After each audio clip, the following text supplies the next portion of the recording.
I'm Roger Wood. I'm speaking with David and Ellen Goethel of Hampton. Their shared passion about the sea and its population within started when they met professionally. David was working at the New England Aquarium as a research biologist, and he had just graduated from BU. I was at the Northeastern, and I was working as a work study student in the education department at the New England Aquarium. That's where we met. So he was just out of college. Well, David, you must have been love at first sight for you, hopefully, David? Pretty much. We had our first date at the Union Oyster House in Boston, and the rest, as they say, is history. Yeah. And you had an awful lot in common anyway, didn't you? Yes, we really did. I mean, and that's what I think has made life together so easy. I mean, it's very easy to come home and I could talk about fishing and what I saw on the ocean from a biological point of view, and Ellen could come home from her business of teaching people about the ocean and talk about a lot of the misconceptions that people have, and just made things, conversation easy. You're a power company. I'm sorry, you're a power couple, aren't you? I don't know how much power we got, but we are a couple. 47 years. Yeah. In a couple weeks. Yeah, I met you, David, back a ways ago. I think it was first time at a New England Fishery Management conference. I'm pretty sure of that. And I always found your advice important, although maybe not. Some others didn't feel it important enough. But what strikes me is that once you were talking about the Magnuson-Stevens Act regulating fishing, and you said that at the time the regulation required you to catch no more than one cod, as I remember. Yep, it was 30 pounds a day. You keep the head, you could keep the tail. You couldn't even keep the whole fish. We often caught fish that were 40, 50, 60 pounds. Wow. You also said, I think, that you had to throw them back and they were dead. They could have been processed. A lot of them were dead. I mean, if we tried very hard to get what fish were alive over as fast as possible, which was, physically challenging. Wrestling a large cod that's quite alive is a struggle. And of course, my crew quit because they couldn't make any money. And that's when my youngest son showed up at the dinner table one morning at 4 a.m. when I was leaving, and said he was going with me because I was killing myself hurling all these fish overboard every day. And he started going and he started hurling the fish overboard because he was a big, strong kid. And he ended up fishing with me for 14 years until he got his PhD in stock assessment science. I can't fault the federal government, although I'd like to maybe sometimes. But you did, I think, so many amendments to this original idea to protect the species, and it evolved into such a complicated mess. I know you can tell me all about that, of logging and regulations and everything. Did that ever improve through the years as far as the cod catch? No, the cod catch is still very, very low, and the book goes into that in what I call plain spoken detail. In other words, I've kind of translated the biology, the science, and the statistics and the management jargon, which is heavy with acronyms, into things that people can understand, so they can really understand how through 23 amendments and 65 frameworks, we're essentially in a worse place than we were when we started. That's bureaucracy for you. Tell me a little bit about the regulations as far as your record keeping was required. Well, when I started, the only record keeping required was that the co-op, the fish co-op, turned in a dealer report. Now you have the co-op turning in a dealer report. You have the fishermen filing. Now it's an electronic logbook, which my wife just filed for me this morning from yesterday. Took about a half an hour. It used to take 5 minutes with paper. There's if you're in what's called a sector, which is a group of fishermen that have a managed amount of fish, the sector manager has to file a report. And if you have a federal observer, the federal observer files a report. So that's four reports for one day of fishing, going to a bureaucracy in Gloucester. They used to fit in a double wide trailer on the state fish pier when I started, and now has a 4-story office building surrounded with 4 acres of parking. There were 850 roughly active fishermen when I started. Now there's less than 100. So the bureaucracy has grown by, well, I don't know what, 40 times, say, and the fishing has shrunk by 7/8. Well, it's kept a lot of federal employees busy, I guess. Ellen, was that not fun filling out those forms? Oh, well, I didn't have to fill out the forms when David was commercial fishing on the Ellen Diane when he was dragging. Right now, it's with the electronic forms. He couldn't fill them out. I have to be on the computer in order to do that. And so it extends every fisherman's day by a huge amount, especially now that they have to have 100% observers. They have to be at the dock and go through a whole safety check every day with the same equipment. So it's probably 20 minutes to half an hour added to the beginning of their day, and another hour to the end of the day for the bureaucratic information. And most of the information is not even looked at. It's not used in stock assessment. It has questionable use. And David goes into that in plain English in his book. But the book has a lot more fun stuff in it than all the regulations. He's got a lot of really good stuff.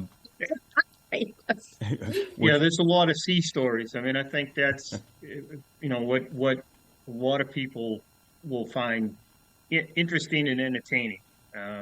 So I tried to kind of mix up a little bit of the science with, stories that went on in the background of everyday life, storms and pulling boats in and just lots of things that happen. I mean, I think people see us in the harbor. They see boats on the mooring, but they don't really have any idea what those boats do, because we leave before they're up in the morning and we come back after they're, back in their houses at night. And so this is a chance to tell our story. I mean, I personally feel that the title is not a joke. That small boat fishermen like myself are an endangered species. The regulations and the way the fishery is structured make what is already a challenging job nearly impossible. If anybody wants to get a visual of what it's like, head to New Bedford and look at the harbor there. Yeah. Yeah, I mean, and look at the book has 55 pictures in it of fishing to give people an idea of what exactly we did. Again, it's my attempt to tell our history before we end up like the whalers did in New Bedford and are basically having their history told by some pictures and text on a wall. With rusting boats all tied up and some for sale with no buyers. Endangered species, yes, fishermen are. You brought your son on board, but he got off board, didn't he? My son Daniel, like I said, he started as a freshman in high school when it was 30 pounds a day, and he stuck with me. He fished every day he wasn't in school, and he graduated valedictorian of his high school, moved on to college where he graduated with nearly a perfect GPA in math and physics, and then he moved on from a cooperative research project we were doing on the boat, where he met a scientist from University of Massachusetts, and he ended up studying with him and getting his PhD. He now lives in Juneau, Alaska, and assesses sablefish for NOAA. Well, And our oldest son, the poor kid, got dragged out of bed every vacation when he was young, junior high, high school. Whenever somebody didn't show up, Eric, our oldest, who is a tugboat captain now, got dragged off to be the crew, and he wasn't destined for fishing. He's a boat driver. He likes to drive things. He's an engineer. did you retire from active commercial fishing to become an author because of all the restrictions on fishing? No, I had a cancer diagnosis late in 2021. It was going to need treatment for a good part of 2022. I knew then that I couldn't keep a crew and have, people have to earn a living. They can't just sit on the dock waiting for you to be able to go. So I sold the boat right at the beginning of 2022, and then I underwent treatments all that summer and into the fall. And I wrote the book during that period when I basically felt like my brain was turning to mush. I couldn't, I was tired all the time. I didn't feel good. I needed something to do to make me feel like I was alive. And so I just sat down one day and wrote a chapter, and it felt good. And I just kept on after that. It must have felt good to remember your things. Go ahead, Ellen. Well, I'm going to kind of disagree a little bit with that. David had decided before the cancer treatment that when the 100% observer coverage was required, that he just couldn't take it anymore. He had several observers, I'm calling them observers, they're at-sea monitors, came on the boat that last year that he fished, that one of them came on the boat and said, "Wow, I'm so excited. I've never been on a boat before." and he said, "You mean you've never been on a commercial boat before?" He goes, and she said, "No, I've never been on a boat before. We didn't have any training on boats whatsoever." So they stuck her on his boat. And that was at least ended okay, but he had several other issues that were so drastic that he came home so upset that it just was not something that he could take. And the crew were absolutely disgusted with the fact that every single day there was a different or the same at-sea observer on the boat, and they constantly were getting in the way and putting everyone in danger. So he decided that this was it. He couldn't take it anymore. The regulations were ridiculous. I guess it made some jobs for observers. So some of these people don't have any knowledge of what you go through, right? No, the training is inadequate for what they do. They're trained well in how to identify a fish, and for the most part, they get the fish right. But they're given no at-sea training, and they're, there's an old saying that the captain's word is law. And my job as a captain is to look out for everybody's safety, not the observers, not my crew, not me, everybody. Mm-hmm. And therefore, people do what I say, when I say, in order to keep themselves safe. They are taught that their job as an observer is the most important thing. And so it sets up an immediate tension with the people like me who run boats and who have done this for years and years and years and know how to stay safe and well-meaning but naive people straight out of college with no boat experience who are told that they have to watch every single thing you do every single second. And it's just guaranteed to have problems. I mean, people get in the way. I've had collisions with people trying to go out to run the winch and knock both of us down. I had a guy hit my winch control and nearly ripped the winch out of the deck when he jammed the door up through the bollard. It just goes on and on and on, and there's no need of it. We're not doing anything wrong. All we're trying to do is feed the American public. What can be changed to rescue the fishermen? Anything? Well, Magnuson has to be renewed supposedly every 7 years. It's something like 6 years overdue for renewal, and it needs to be rewritten to, more explicitly say what can and cannot be done. Right now, it's vague on the observer issue, and NOAA has interpreted Congress's will, if you will, and written their own regulations. It has biological issues, like all species at maximum sustainable yield simultaneously, that are ecologically impossible to do. Think on land, rabbits and foxes. When the foxes are up, the rabbit population is low. When the rabbit population is high, it's because the foxes are low. And it's the same in the ocean. All these species compete with each other for space, for energy, for food. And so when something's up, something else is going to be down. It's just natural fluctuations in fish populations. But, Congress has said all species need to be at maximum sustainable yield simultaneously, and any stocks that aren't at maximum sustainable yield need to be rebuilt for the maximum of a 10-year rebuilding period. And same thing, Mother Nature doesn't take direction from Congress. If she wants to rebuild a fish stock, she can do it in 2 or 3 years with the right recruitment. If she doesn't want to rebuild a fish stock, it could go 20, 30 years before it reaches a higher number. It's just the variation of life in the sea. Ellen, go ahead, Ellen. Go ahead. And to put on top of that the fact that the waters are warming, everything is changing.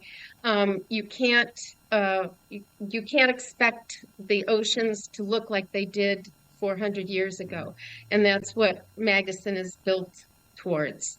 It's not going to happen. Everything's changing. The ecosystems always change. So you have to put that type of flexibility into the law, or everybody goes out of business.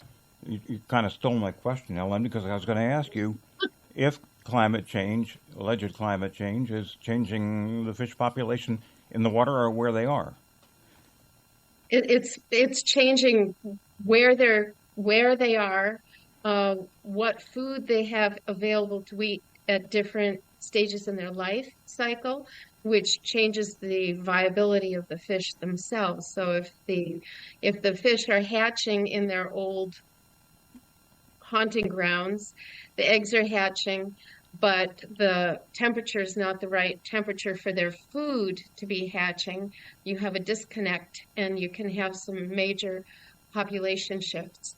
We also have loads of fish that are moving up from the south, like black sea bass, and the fishermen up here have no allocation for black sea bass, so they're not allowed to catch it. And so the regulations basically have taken the flexibility that the fishermen have always used in order to survive and thrown it by the wayside. There's less and less flexibility, so they have no way to manage their business. Any restrictions on recreational fishing? Yes, there are, but not nearly to the degree. There are a number of closed areas for commercial fishermen. In other words, we can't fish there. They're open for recreational fishing, but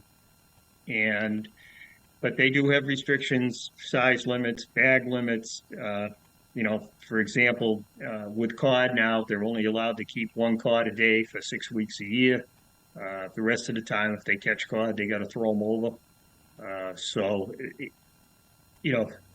Lots of things have been done in an attempt to rebuild cod to a level that cannot be rebuilt to in this warm water regime. And one of my statements has been right along, you should manage for what is, not what you'd like to have. And what we have right now is a warm water regime, which is going to support a lower level of cod productivity. And, trying to get back to levels of the last cold water regime, which was in the 60s and early 70s, produces unrealistic Expectations. numbers that you're going to try to get to. And, then again, as Ellen mentioned, the changes in species. We have a lot more squid here now than we had in the cold water regime. And it's turned out through research that squid eat northern shrimp. And the northern shrimp fishery has been closed since 2014 due to low productivity, but it's a double whammy. Not only is it low productivity because we're at the southern end of the shrimp range. These are a species that are centered off of Newfoundland and Labrador in normal times. But now you have these squid coming in and as a predator on what's left. So there probably, at least in my lifetime, will not be a squid fishery here in New England again. I mean, a shrimp fishery. Right. Lobstermen don't have this problem, do they? Well, different problem. But the temperature does affect the lobsters. You'll notice there used to be a vibrant lobstering industry in Connecticut, Long Island Sound. The temperature has changed. There's a lot of issues down there with pollution, but the lobster industry is pretty much gone from the southernmost point of New England. So they are looking at changes coming their way. Lobsters can move too. They move large distances. They migrate. So they're migrating to colder water also. Or at least their only regulations, I could be wrong, is the length of them. Shorts are not allowed. Oh, yeah. Well, now there's a lot of regulations. There's a maximum and a minimum size for lobsters in the Gulf of Maine, and you can't have lobsters with eggs. But now the lobstermen are looking at regulations on the vertical lines because of the right whales. So there's some things coming up for the lobstermen that are going to be very, very tough for them to deal with. I've wondered this, David. You're allowed to fish in a certain zone. How do you determine where that is?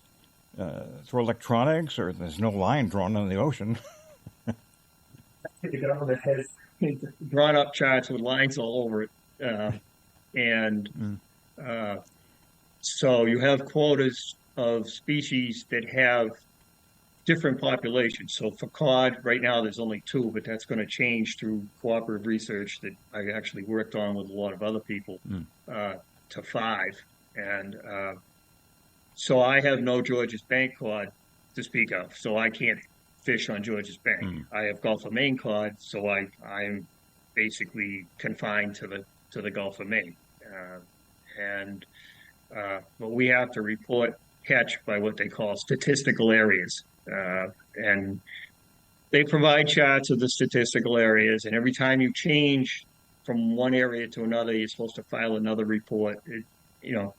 There's a lot of paperwork that goes on behind the scenes. And they have their GPS and their electronics tell them where they are, but it can be off and cause some angst between the regulators and the fishermen at times. Right. Boats have what's called a vessel monitoring system on them as well, which is, I call it an ankle bracelet for the boat. It records your position continuously. And so, for example, with these closed areas, it would tell the government that's tracking you that you've entered a closed area, and then they can deal with that as they may. There is, as always with these things, a little bit of inaccuracy. So, as an example, because they're GPS based, the government puts a little bit of error in them. The military does, because they don't want an enemy dropping a bomb down a smokestack of an ammunition factory somewhere and in the United States. But they're accurate enough. They're accurate to within 500 yards or so. Ellen, you're both marine scientists, and I wanted to ask you. Well, let's go to that. Let's go to your ocean adventures. Let's go to what you do there. Okay, so it's called Explore the Ocean World Oceanarium. I have two parts of my business. One is going into schools during the school year and setting up a museum at the school and doing talks with one class at a time. It's marine science, it's hands-on. So everything I take, the kids get to touch. And it's all about the Gulf of Maine. And I have a touch tank that I take in with live sea animals that they can hold. We do a lot of biology. The oceanarium is located on Hampton Beach. It's 367 Ocean Boulevard. And I don't advertise, but we've been very busy.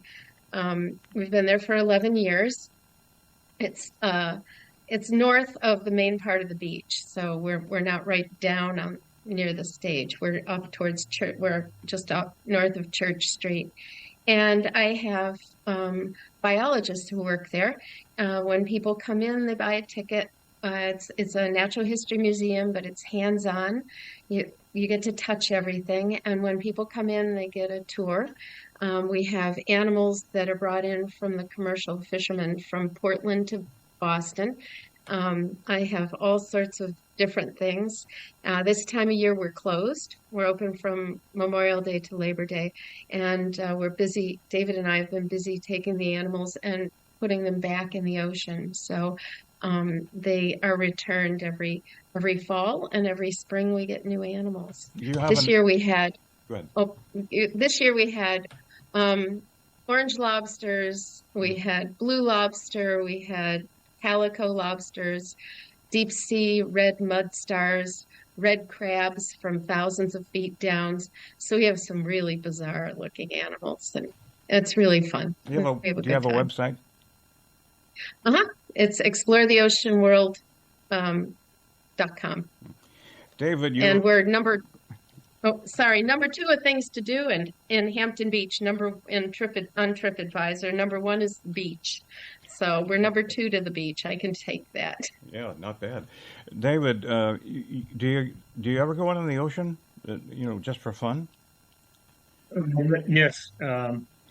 Once I got my strength back after the treatment center, which took about 6 months. When I got home this year, I was home for about a month, and I'm really bored. I need to get out on the ocean. Sure. I need to keep my pulse on the fishery, and just it's the only way to accurately gauge whether you think the assessments are correct or not. You were born to be on the ocean anyway. I'm more comfortable on the ocean. I don't do well on land. So I was out yesterday. I bought it. Yeah, no, it's true. It's very true. He's spent more time on the Ellen Diane, the dragger that we just sold. He spent more time there than he has on land, and it was a really hard thing to do, to sell the Ellen Diane. So this spring, I pushed him to get another boat. So he'll tell you about it. I bought a small center console that I can go out on the ocean in nice days, and I have a hook and line open access permit that allows me to catch small amounts of cod and haddock and other fish. And we were out yesterday. Hopefully the goal is to try and catch enough to pay for the fuel, the gas to go. Gasoline is expensive on land, but it's a lot more expensive marine gas. So he still has a commercial license. Oh, that's good. Your book's launching soon. Your book, Endangered Species, is launching soon. I think everybody should get it. Otherwise, they won't know anything about. They won't know enough, in my opinion, about what you go through in fishing and fishing in general. But you're launching it soon, right? Yes. The launch is October 19th at 6 p.m. at the Hampton Library. There's a online sign up for people who want to attend. Then on October 24th is the actual release date, and that is going to be at the Water Street Bookstore in Exeter. And we have other book signings in both Manchester and Concord, and down at the Yankee Co-op as well. Are the big box, big box bookstores liable to pick it up? Hopefully. Well, Barnes and Noble has it online. You can pre-order it through Barnes and Noble online. If people go into a bookstore, they'll be able to order it through their local bookstore, and it's also available on Amazon. And in a few weeks, it should be available audio. There is an ebook also on Amazon available, so you can get it. The pre-order, I think they're sending them out on October 24th from Amazon and Barnes and Noble. Ellen and David Goethel continue their passion and love for the sea. I'm Roger Wood, and thank you for listening.